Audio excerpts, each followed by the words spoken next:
Today we'll study about glass prism.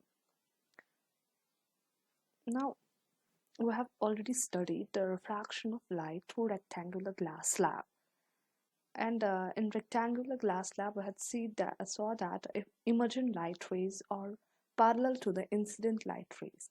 Why they are parallel? Because the opposite faces of rectangular glass slab are parallel to one another, and on those opposite faces refraction takes place, and that is why incident ray and the emergent ray came out as parallel rays. Now here we will discuss the refraction of light through another glass object whose opposite faces are not parallel to one another, and that is a glass prism. This is one such object, and this triangular glass prism, it's a transparent object made of glass having two triangular ends and three rectangular sides. You can see in the figure here that this rectangular glass slab has two triangular ends. One is this and the another from here, and three rectangular faces. This is the one rectangular face, this is the another one, and the third one is at the bottom. So the opposite faces of glass prism, triangular glass prism, you can see here these opposite faces of a triangle are not parallel to one another. Okay, and this face F1 and F2, you can see here these are not parallel to one another. They are inclined at some angle. You can see here they are inclined at some angle here, and this angle is called the angle of prism here. Angle QPR is our angle of prism here. Okay. But now for the sake of convenience in drawing ray diagrams, we usually draw this triangular glass prism. Glass prism is represented by drawing a triangle. So you can say prism or you can say triangular glass prism, one and the same thing. So after a while we'll study about the refraction of light on passing through a glass prism. And this refraction is quite much different from the refraction through glass slab, because I told you that refraction through glass slab, their emergent ray is parallel to the incident ray, but refraction through glass slab, emergent ray is not parallel to incident ray because the sides are not parallel to each other. Now we'll now study the refraction of light through a glass prism in somewhat detail. So what happens when a ray of light passes through a glass prism?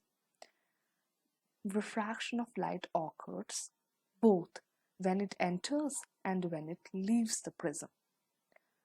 So since these refracting surfaces are not parallel, therefore the emergent ray and this incident ray are not parallel to one another. Okay. Now in this case, in a refraction through prism, what happens? The ray of light, the incident ray of light, is deviated on passing through the prism. You can see here it's actually this incident ray, but here you can see it has got deviated from its path, and this is when light of ray passes through the prism. Now this is our glass prism here, which is capped on its base QR, and a ray of light AB, this is the incident ray which strikes the surface, and you can see here this is the medium of air, that's a rare medium, and this is a medium of glass, that's a denser medium. And when ray of light enters from rarer medium to denser medium, it will bend towards the normal. So here you can see it's bending towards normal NN dash. Okay. Now BC is the refracted ray here, which bends towards the base QR, which bends towards the normal. Now when this BC travels in the glass and then comes out from the prism into air, now it has to come into air. Now again you can see it's going from denser medium into rarer medium. So again ray of light will bend, and this time it will bend away from the normal. So you can see here CD is bending, but it's bending away from its normal dash, and CD is coming out as an emergent ray, the ray which emerges after refraction. So you can conclude from this discussion that when a ray of light passes through the prism, it bends towards the base of prism, or you can say it bends towards the thicker part of the prism. Okay.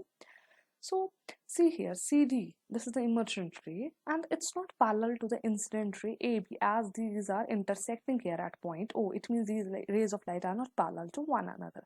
So there has been a deviation, has been change in the path of light in passing through the prism. Okay? If I produce this incident ray AB to E and produce emergent ray CD backwards to O, you can see here that they are intersecting at O. That means they are not parallel. And the original direction of incident ray A is the original direction, but after passing through prism, it has deviated from its path and has gone in the direction of CD. Now, here the angle between this incident ray and emergent ray is called the angle of deviation. So, angle of deviation is nothing but the angle between the incident ray and the emergent ray. Okay. So it's because of this peculiar shape of the prism which makes the emergent ray bend with respect to the incident ray. This was all about the refraction through prism.